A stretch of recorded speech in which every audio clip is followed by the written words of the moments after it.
Assalamualaikum warahmatullahi wabarakatuh. Bismillahirrahmanirrahim.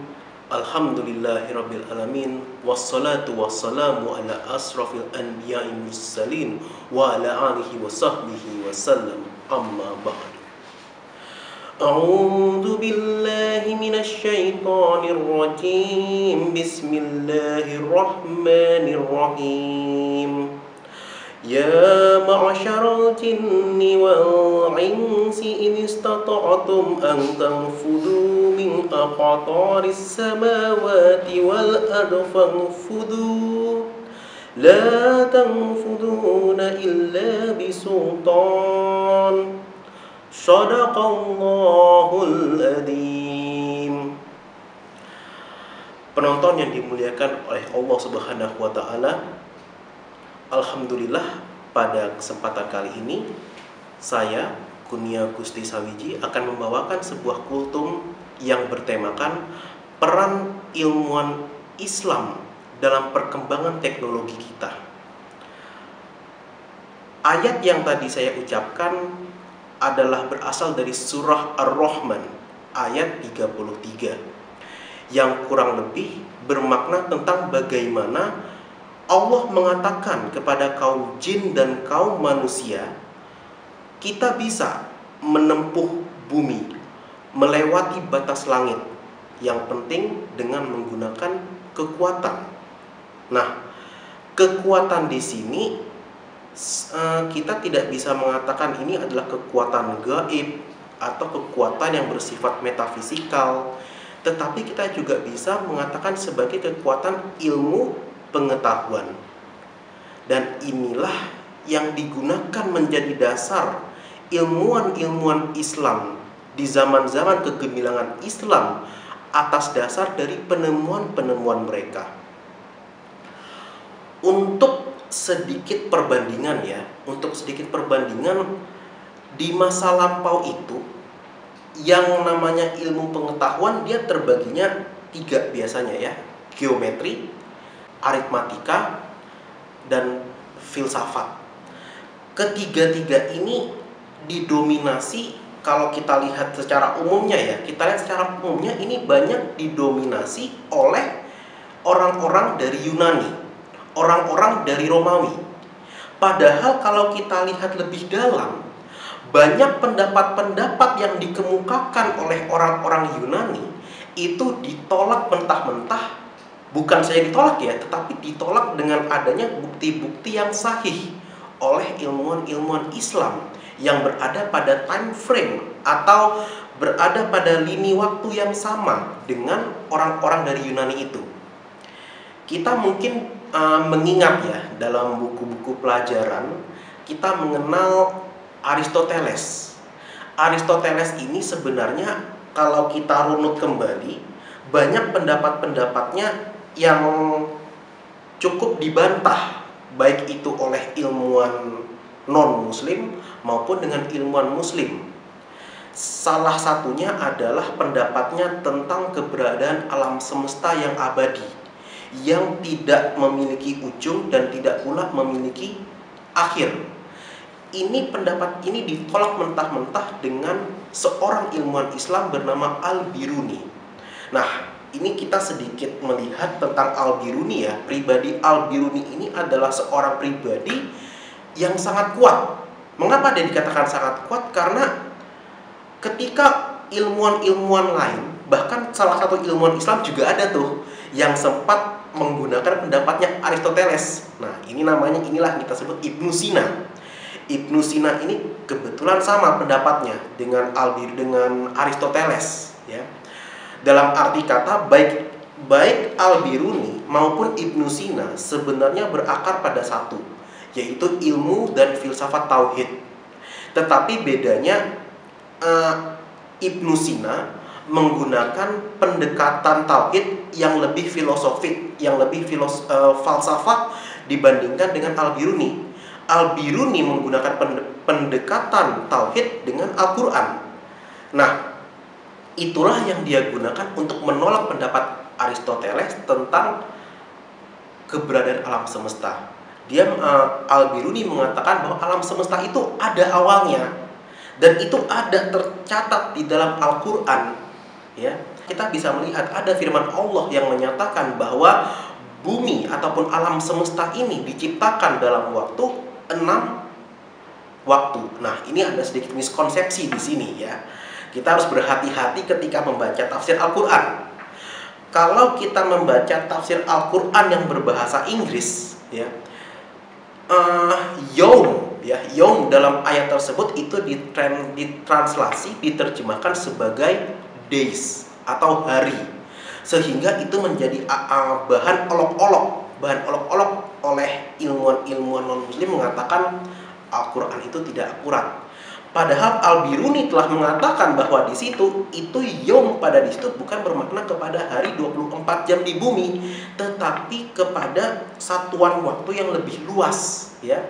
Jadi dari situ saja Al-Biruni bukan saja sudah memprediksi tentang pertama penciptaan alam semesta melalui, kalau kita kita lihat kembali, ya, teori yang paling terkenal tentang awal alam semesta, yaitu yang dikemukakan oleh Immanuel Kant, ya, yaitu teori ledakan besar atau Big Bang. Al-Biruni sudah memprediksi itu jauh sebelum Kant memprediksi adanya itu. Lalu yang satu lagi seperti tadi, ya, Al-Biruni juga sudah memprediksi adanya waktu yang di luar dari keberadaan 24 jam di bumi, ya. Ini sebenarnya kalau kita ingin lihat hampir kurang lebih sama dengan apa yang merupakan visi dan misi Albert Einstein, seorang ilmuwan yang notabene sudah berada beberapa abad setelah Al-Biruni, ya. Mungkin kalau kita lihat kembali, kita ingat kembali teori relativitas Einstein. Einstein mengatakan bahwa yang namanya waktu itu, ya, yang namanya waktu itu tidak absolut, tidak mutlak. Ya.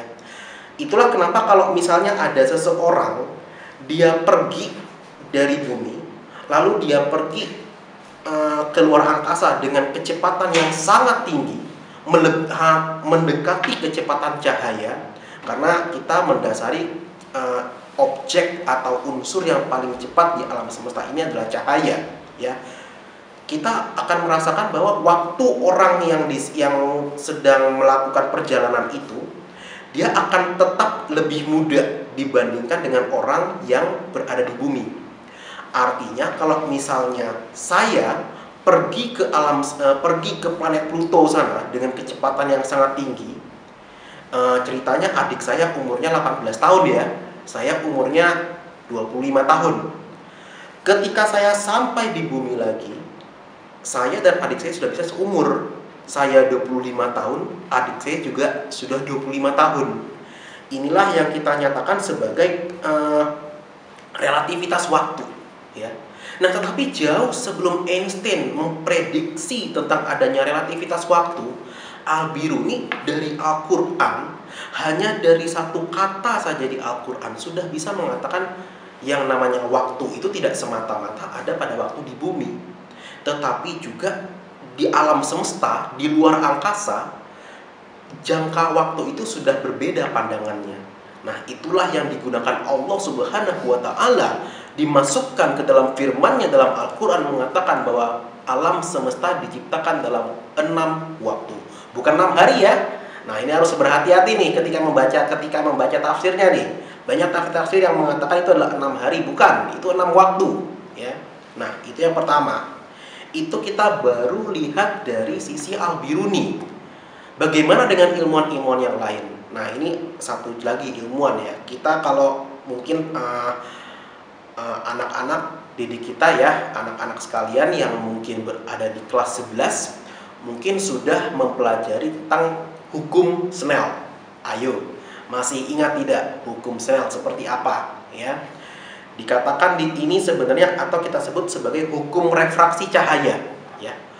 Artinya kalau misalnya ada sebuah cahaya, ini cahaya melintas di udara, lalu dia memasuki medium lain, apakah itu kaca, air, dia akan berbelok menjadi dari 90 mungkin jadi 70 atau 10 derajat, ya. Nah, ini yang kita sebut sebagai hukum refraksi, ya.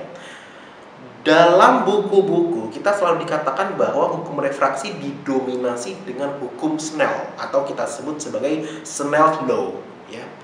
Padahal jauh sebelum Snellius, nama lengkap sebenarnya ya, dia nama ini adalah, kalau saya tidak salah itu Wilhelm Snellius, tapi saya biasanya menyebutnya sebagai Snellius, ya. Jauh sebelum Snellius memprediksi tentang adanya perbedaan sudut datang dan sudut keluar itu, seorang ilmuwan Islam yang bernama Hasan Ibnu Haytham telah melakukan metodologi secara geometris, ya. Sama seperti yang saya katakan tadi, yang namanya ilmu dulu itu terbaginya, yang paling populer itu adalah geometri, aritmatika, dan filsafat.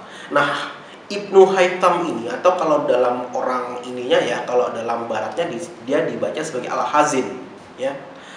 Al-Hazin ini ketika dia sudah memprediksi adanya refraksi cahaya jauh sebelum Snellius, ya. Hanya saja dikarenakan adanya perbedaan fasilitas, ya, dia fasilitasnya kurang, tetapi semangat dan ilmu itu sudah ada. Hitung-hitungan geometris yang dibuat oleh Al-Hazin itu tidak lengkap, dan itulah yang dilengkapi oleh Snellius. Jadi Snellius sebenarnya hanya melengkapi apa yang sudah merupakan difondasikan oleh Al-Hasan Ibnu Haytham. Nah, lalu satu lagi mungkin yang paling luas ininya, yang paling luas pengaruhnya terhadap ilmu sekarang itu apa yang telah diciptakan oleh Al-Khawarizmi. Al-Khawarizmi ini sebenarnya sangat besar jasanya kepada matematika, dan saya bisa mengatakan bahwa yang namanya matematika fondasinya ada pada penemuan Al-Khawarizmi. Apa penemuannya? Mungkin ada adik-adik yang tahu. Betul sekali, yaitu aljabar. Dari namanya saja kita seharusnya sudah bisa mengetahui, oh, ini bisa jadi asal usulnya dari dunia Islam ini. Kenapa? Aljabar itu kalau dalam bahasa Inggrisnya disebut dengan algebra, ya, gak beda-beda jauh berarti ya. Itu sebenarnya berasal dari bahasa Arab, yaitu aljabr. Aljabr itu berarti adalah artinya penyusunan kembali bagian-bagian yang sudah dipotong, ya. Itulah yang merupakan fondasi dari metode persamaan. Mungkin kakak-kakak kelas 12 kita sudah pernah mengetahui tentang matriks, ya. Matriks itu digunakan untuk menyelesaikan adanya persamaan matematika yang menyangkut 2 atau 3 variabel, ya. Dan kita juga sudah mengetahui juga tentang adanya variabel atau penyimbolan besar-besar yang tidak kita ketahui. Nah, inilah yang sebenarnya menjadi akar dari penemuan Al-Khawarizmi, yaitu aljabar. Beliau menemukan bahwa yang namanya 5 kurang 2 itu sama besarnya dengan 1 tambah 2. Dan bagaimana kalau misalnya variabel-variabel itu dibolak-balik, tidak akan berubah yang namanya sifat persamaannya. Nah, inilah yang akhirnya menjadi fondasi pembuatan rumus, pembuatan pemecahan secara metode, barcode, dan lain sebagainya itu didasari oleh ini, ya. Nah, ini kalau kita bicara tentang perkembangan ilmuwan Islam di zaman keemasan, zaman abad pertengahan, itu memang tidak akan ada habisnya, ya. Namun sayangnya semakin kesininya peran ilmuwan Islam itu semakin minus, ya. Yang paling baru mungkin kalau saya ingat adalah penemuan oleh seorang ilmuwan Mesir, ya. Ilmuwan Mesir ini mendapatkan sebuah Nobel di bidang fisika. Nah, ini kuis untuk adik-adik sekalian, ya. Siapa nama ilmuwan Mesir itu, ya? Nama penemuannya adalah femtochemistry atau femtokimia. Jadi yang namanya ukuran itu ada nanometer, mikrometer. Nah, yang lebih kecil itu dari nanometer adalah femtometer. Nah, ilmuwan ini menghasilkan sebuah metode untuk melihat reaksi dalam ukuran femtometer ini. Sangat kecil. Nah, inilah yang dijadikan fondasi untuk mendapatkan hadiah Nobelnya. Alhamdulillah, eh, jadi dalam kesempatan kali ini, saya berpesan kepada diri saya dan kita semua untuk tidak lagi melihat Islam sebagai agama yang kolot, agama yang melulu hanya sifatnya sholat ngaji, bukan ya. Islam itu luas, ada ilmu di dalamnya. Nah, marilah kita bersama-sama menggali kembali Islam mulai dari akar-akarnya. Inilah akhir dari kultum saya pada hari ini. Wabillahi taufik wal hidayah. Assalamualaikum warahmatullahi wabarakatuh.